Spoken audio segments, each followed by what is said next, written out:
Almost everyone agrees one of North Terrace's most treasured institutions is in dire need of a makeover.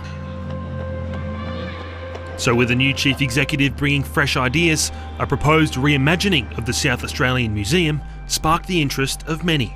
The reimagining is really about making sure the museum evolves, is contemporary, that we get the best out of our museum, our incredible collections. But under the current proposal, the changes come with a cost. All 27 positions in the museum's research division face the axe, to be replaced with 22 curatorial jobs, most of those at a lower classification and pay.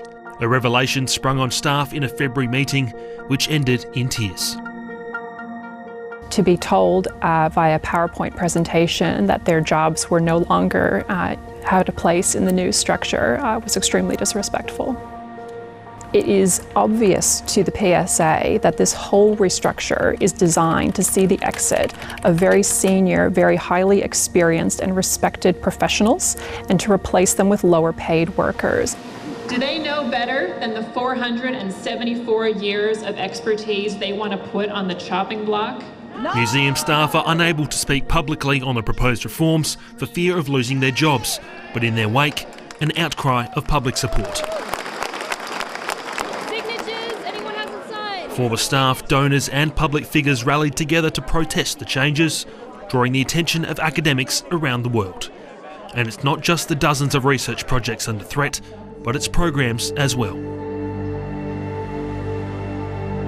The museum boasts the largest collection of Indigenous Australian artefacts in the world, but that collection has recently been getting smaller, thanks to a program returning Aboriginal remains to country.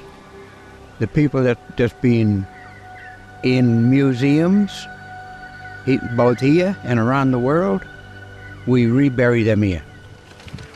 It's an internationally renowned repatriation program, but its future is now in the balance, with the staff behind it fearful their jobs are on the line. Uncle Moogie Sumner has worked in repatriation for nearly 40 years and says the knowledge and expertise of museum staff he works with is near impossible to replace. You've got people that's been here from the start, and you want to get rid of them? That's dumb. You should be the one to go. Leave them people here. They're more important than you will ever be. But now, 2 months after the changes were revealed to staff, the government is stepping in, launching a Premier's review into the reform. We have seen a lot of public concern. We think this is a really good opportunity to get some expert advice in, to have facilitated discussions. The review will see a 3-person panel speak to key stakeholders, with an assessment expected as early as June. It will halt attempts to stop the changes in their tracks, including a dispute lodged by the union to the Employment Tribunal. But it also gives no solace to the 27 museum employees whose jobs hang in the balance. Look, I can absolutely understand that uncertainty and that concern, but I think what we all want is the best result for the museum. I think this will get us there. Public pressure has not only been mounting on the museum's executive, but also the state government. Many of the museum's supporters claim the institution cannot fulfil its obligations under the Museum Act with its current levels of funding.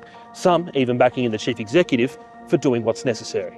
I understand what they're doing. It's rational. It would be unthinkable for any director with a public service job to spend more money than they have. They can absolutely achieve their legislative functions with the budget that they've got. With the government kicking the can firmly down the road, both the staff and the public will have to wait even longer to see the fate of a South Australian treasure. Daniel Litchins, ABC News.